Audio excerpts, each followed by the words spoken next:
Good morning. Good morning. And look, first thing I need to do. So sorry. Good morning. What day is this? Oh yeah, it's Saturday. Saturday the 21st. Good morning, Barb. Good morning, Barb. Oh. Oh, Cindy, good morning. Good to see you. Cindy, Barb, good morning. This week, I have to admit, it was a terrible week, and my brain was just it was not creative at all. So, so I thought I'd make this just a question and answer opportunity. I have a couple of websites. Woody, stick around. I got a surprise for you. Yeah. I have a couple of websites. I have a Google search panel open. Um, I want to be I want to be able to jump around and oh, and my digitizing software is open. So, I want to be able to cover anything that you might need. And Kingsbury Krause is here. Good morning, Gail. Oh, what else? Let's see.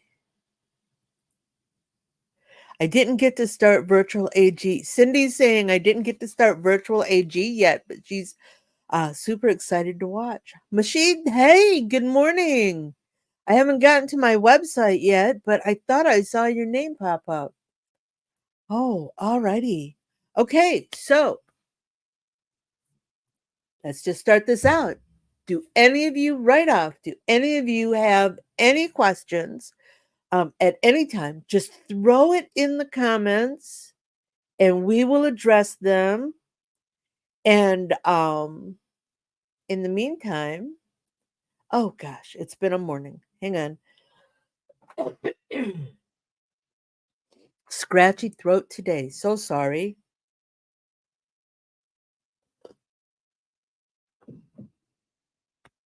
Okay. So, in the meantime, I want to show you a couple of things that one is not necessarily brand new. It's been in development for a while.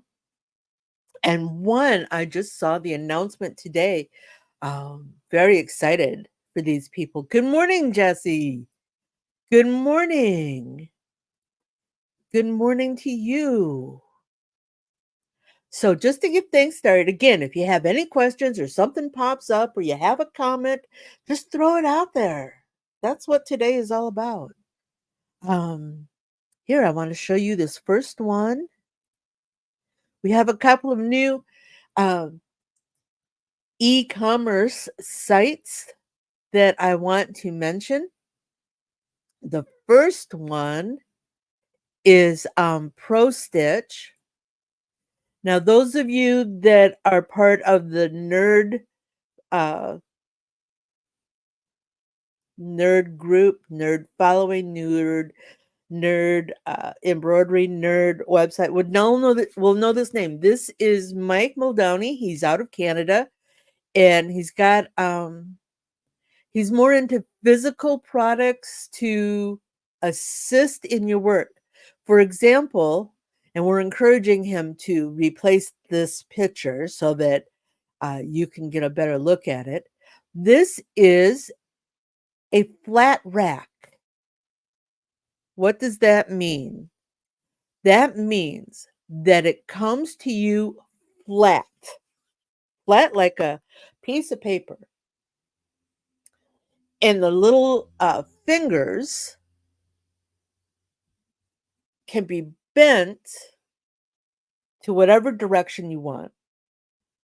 You can post it, you can uh, mount them on the wall horizontally. You can lay them flat on a floor, you can mount them vertically, and just pull the fingers out where you want. And, it's not just for thread.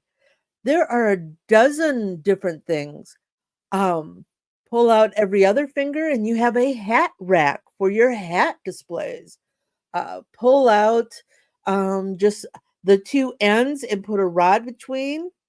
It'll hold some stabilizer for you. This thing has got multiple uses. What else has he got here? This is the one that I want to take a look at. I want to, these are magnetic bobbins. These are refillable magnetic bobbins. We're familiar with the Filtech bobbins and the Madeira magnetics, and Coates has a magnetic bobbin. The thing about those is you're throwing bits of it away. These particular bobbins, you refill. Yeah. And one last thing he has here. Oh, so it's a small shop. Oh, replacement bobbins. But hang on, let me go back up. He's also custom cutting stabilizer. Stabilizer is manufactured on this massively huge roll, and then it gets cut down into smaller rolls. Well, Mike has the capability of doing that, cutting those. So if all you can find is a 16-inch wide roll and you really want a 12, Mike can cut you a 12-inch wide roll. So yeah, this is Pro Stitch. Let me see if I can highlight this so I can put it in the comments. Yep, there we go. Copy. Post. There we are. Pro Stitch Shop Gear Canada. And yes, he's out of Canada, but Canada's not all that far. Give him a holler. Um he's very sorry, I just lost my word. Barb, I am so excited about those magnetic bobbins. I want to see how they work. I want to see how they work. Um where was I going?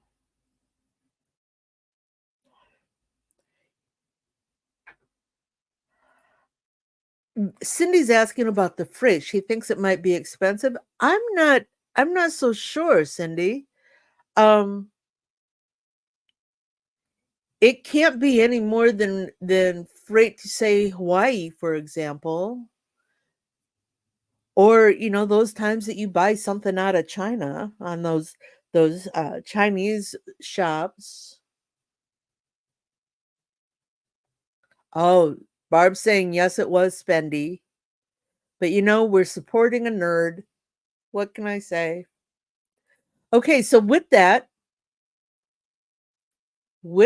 there's another e-commerce store that I want to show you that belongs to our good friend Woody here. Yeah. They opened it on Friday the 13th. Now it is a small store here, and they're going with the what do we want? The goth vibe. Would that be a word? But look at this. Look at this. Isn't this just the cutest? I just love it. It's so cute. Oh, look, he's even got it in colors. So yeah, they've only got a small listing now, but the great thing is as you build your stock, or as you build your product line, you can add to it. It is a website. Um, but I'm loving it. I'm loving it. And let's see if I can go back to the beginning here, because he had, or maybe that was on the Facebook group. Let's see if I can find it. He had such a wonderful comment that he made. Here it is. I'm just going to read this. Good morning, my friends and family. Misty and I would like to announce that we are starting our own brand, Bad Skulls. Some of her designs are, some of her designs are so cute. Some are edgy and rocking, and there are many more to come soon. The best way to support us is to follow us on Bad Skulls or and sharing our future posts. Well, here, going to get this is a Facebook group, and paste.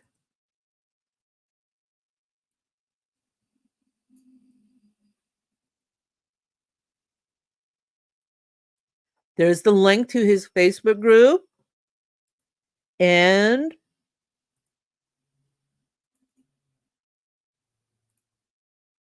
there's the link to his website. Just go over and say hello. Let him know that you're watching. Share it with those that you know that might be interested. I am just very, very excited for both of them, for both Mike and Woody. Hold on, I know, scratchy throat. I'm so sorry.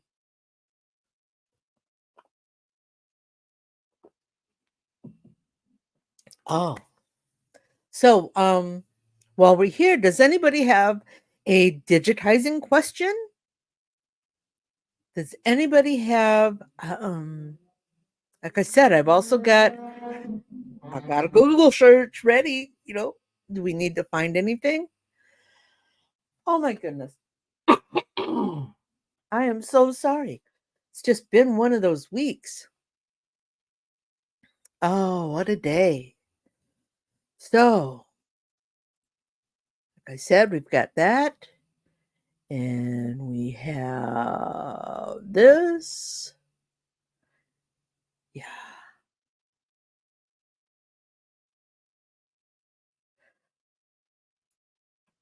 So Mashit has a question that he visited my stock designs on my website. He loves them. They're outstanding. My favorites are the oh my goodness. What's that plastic stuff that you put in between your stitches? God, I how should I know if a design is suitable to sew on a specific material that I have in mind?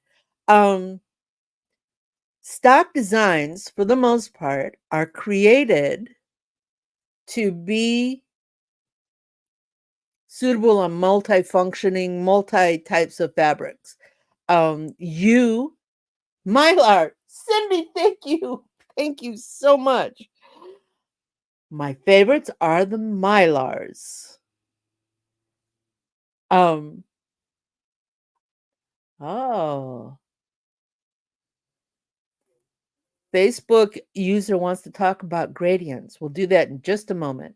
So, what you're going to find is that stock designs across the board are designed generically so that they are suitable for many different types of fabrics. Of course, if it's my design and you have a question, you can always ask me directly. But the operator, the machine operator, the buyer of the design, you're going to look at a design and you're going to say, "Oh, that's really cute." Oh, but it's not suitable for tissue thin gosh, I just can't think of anything today.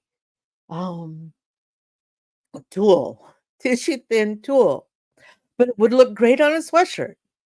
Or you'll look at a design and say, "Oh, that's cute. We could make that into a patch." Or, "Yes, that's a nice mylar. I wonder how it would work as freestanding lace. Those are things that you, the buyer, are going to look at a design file and decide whether that is something that's going to work or not. All right. Machine, did I get that for you? Is that going to help? And Facebook user, let's talk about gradients. Let me open up, whoops, get my mouse where it needs to be. There it is. You know, that thing goes racing off without me a lot. Okay. How do we want to do this? We want to talk about gradients. Now, my primary software is the Wilcom software. So that's where we're going to work. You're welcome, Machine. That's where we're going to work. But the concept is the same all across the board. All right.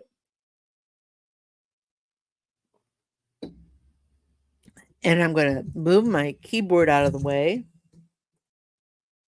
And the first thing, okay. Facebook user. Facebook user. Can you throw your name out there for me? You're looking at a fire gradient. Something with flames. Now, the thing you need to remember is gradients don't work well with satin stitches. So, yeah, your gradients are primarily going to be a tatami fill with density changes. Let me find real quick. Fire, flames, clip art. I'm not an artist, people. Yeah, I know. All right. So, just like a lot of you, I'll go to the internet for inspiration.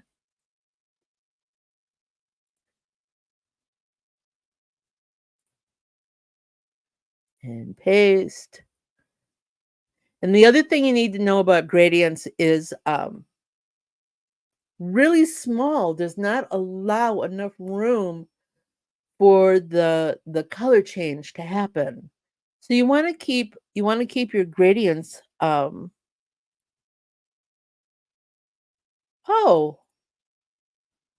Woody, you're welcome. You're very welcome. All right. Just going to make this a little bit smaller. This whole clip art is about just over 3 inches. All right. In fact, let's just make it easier and just make it an even 3.5 inches. Okay, we're going to lock that into place. Now I'm only going to focus on this large part here. And the first thing I'm going to do is I am going to create a fill.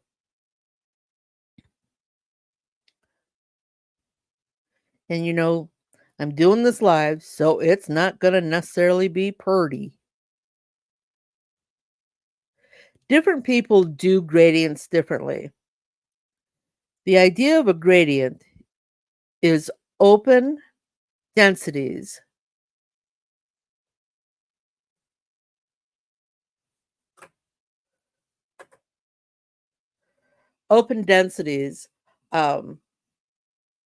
that vary from one end to the other. Okay, well, we don't want a green gradient, do we? Let's make this first layer a red. And of course, we want it to be stronger in the fire tones.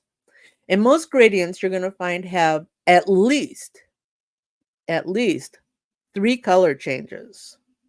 Some will have more. Rarely will you find a gradient that has less. I have done a black and red gradient. Good afternoon. It's afternoon for Frank, everybody. Say hi to Frank. Frank, we're talking about gradients. And when I make a gradient, first thing I do is change the stitch angle. My default stitch angle is 15 degrees. We want the stitch angle to be at 0 so that it changes. Now, later we can put we could liquefy the fill so it curves and changes, but we're just going to go with a straight gradient. And the other thing I do is I get rid of the underlay. Last thing we want to see is, the underlay. Okay, so your layers, you're going to build your layers. And ultimately, you want a completely filled file. When I say completely filled, the default industry is a .40 density. Now, if I change this, alrighty, come on, little girl. There we go. I'm going to change the density here. I'm going to get rid of the picture. Can you see how this density is now open? Oh, look, and I still have some travel stitches. To get rid of those, my system here has a trapunto setting, which will actually move those stitches to the outside edge so I don't see them. And I want that with my gradient. Now, if I have this fill, and let's change this to 120 because it's easier to do the math. So I have a fill here that is a density of 1.20. Now, if I have two of them, and I lay them one on top of the other, I have a density of 0.80. So 1.20 plus 1.20, and I know this really boggled my mind because, had a medical issue like 100 years ago that still affects my brain. So it was hard for me to do the math, but if you multiply 1.20 by 2, it does not give you 2.40. No, it gives you 80. So now our density here is 0.80. But ultimately we want a 0.40. So we're going to take and we're going to put a third one in there. So 1.20, 1.20, 1.20 equals 0.40. And that's what we want. So when we do a gradient, and let me change some of these colors here. We'll make that one and that one. Let's change this one. We want something a little darker. There we go. So what we want to do is we want to adjust the density so that whatever we start here, let's see if we can do that real quick. Oh, do you see how that happened? Down here is a 0.40 gradient. Up here is a 2.0 density. So it has moved from 40 and opened up to a 2. So our next one, which gets a little trickier because you have to fuss and figure out which one of these settings. Yeah, let's go back here. So this one, primarily the middle has our 0.40, which allows this 0.40 to shine through. But we get a little bit of color here and a little bit of color up there. So again, we have our 0.40, we have a 2.0. We have 2.0, dot 40, 2.0. So this one, we want our dot 40, and I know it's hard to see on here. Let me see if I can change that a little bit. Let me see. Options. Hoop, edit, design.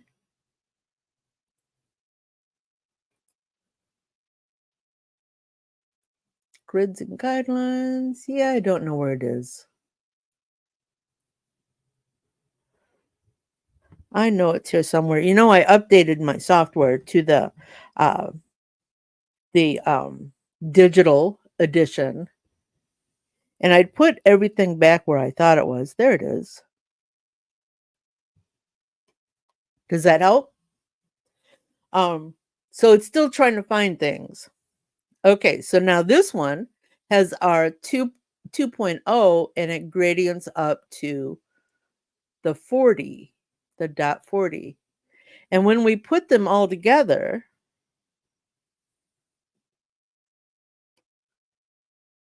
come along, little doggy.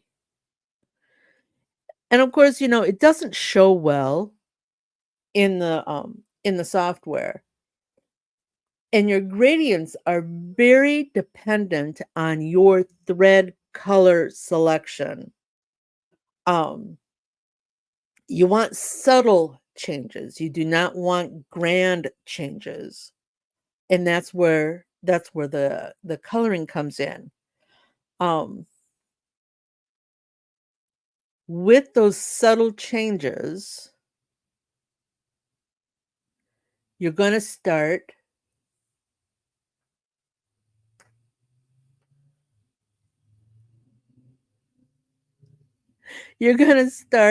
with the color you want to be the strongest on top.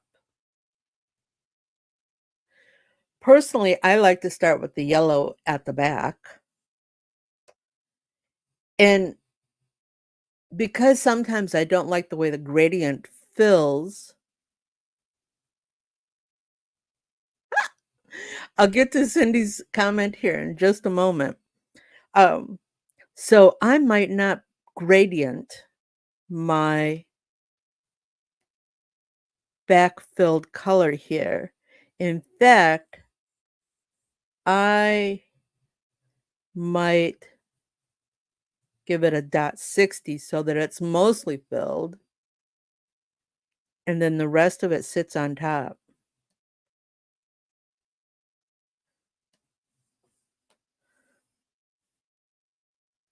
Does that help answer your questions about gradient flame? Now, if you're still trying, the reason a gradient doesn't work for satin is because those stitches fall into each other. Satin, and I'm going to try to draw this on screen. Let's pick a color, yeah. Satin has a stitch penetration here, and then it jumps over and makes a stitch penetration here. That's not a bad way to show, is it? And then it makes another one. And then it makes another one, going back and forth, back and forth, back and forth. And it lays pretty flat on your fabric. Now, if you tried to put another color in there, it's going to slip and fall between two threads. And because there's this gap of air between the thread and the fabric, it will have one of them will have a tendency to fall under the rest of them. Whether it's your gradient color or your satin color, one of them's going to fall. Now, I have seen some people successfully do a gradient with a satin, but and I need to go back and see if I can't find this, but I really think that it was a 3D foam piece. So I hope that answers questions about gradients. Don't hesitate to ask anytime. I want to get over here to Cindy. Cindy said, Cindy, I lost my mouse again. There it is. That thing scuttles everywhere. I should get a mouse trap.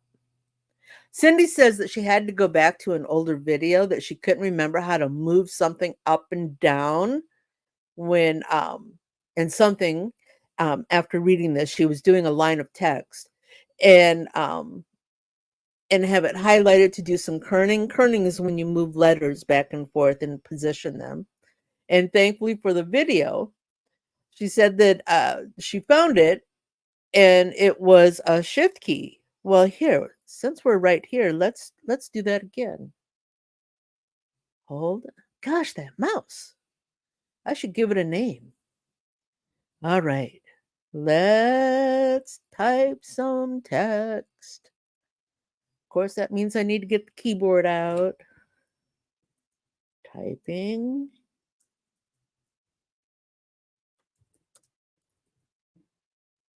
Oh. And this isn't any kind of fancy text. It's just the standard default block. But look, this is what she was trying to tell you.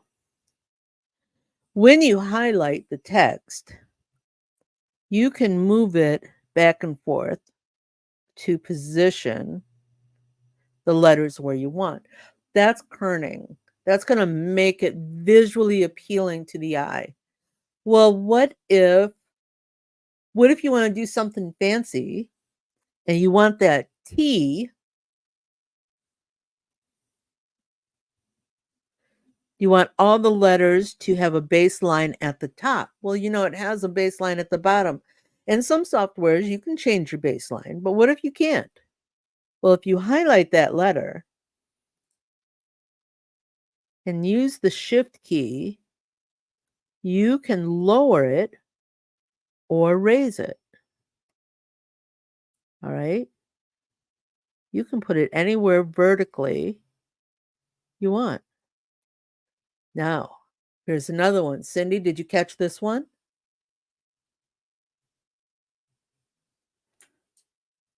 If you hold the shift and the control key,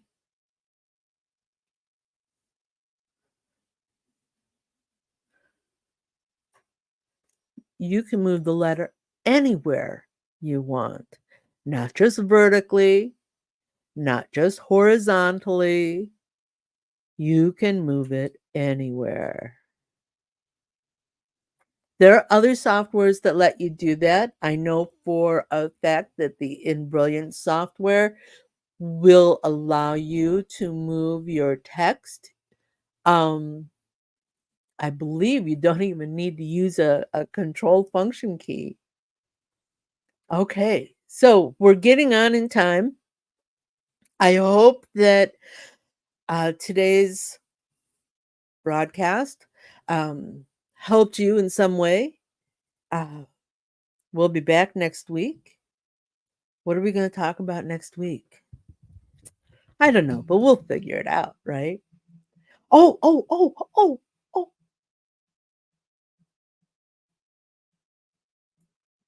I almost forgot.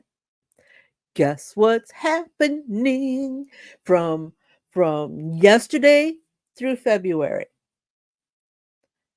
Yep, yesterday through February. Yeah, was it help? Applique Getaway Virtual. Yep, Virtual Applique Getaway is right now happening. $25 will get you the goodie bag and the discount coupons, plus all the classes, plus the downloads. Cindy's working on a wedding dress. Aw, sweet. But I knew that. Don't forget, Applique Getaway. It's like your at-home trade show. Go see what you can see. If you have any questions, pop them back, and we'll give it a go. Okay, so with that, I'm going to go over here, and I'm going to go like this. Wasn't that fun? Do you have more questions? Do you want to learn something new? Join me at quicktostitch.com for coffee and conversation, and we'll talk about it. Embroidery machines, designs, and business. Hope to see you soon. Bye now.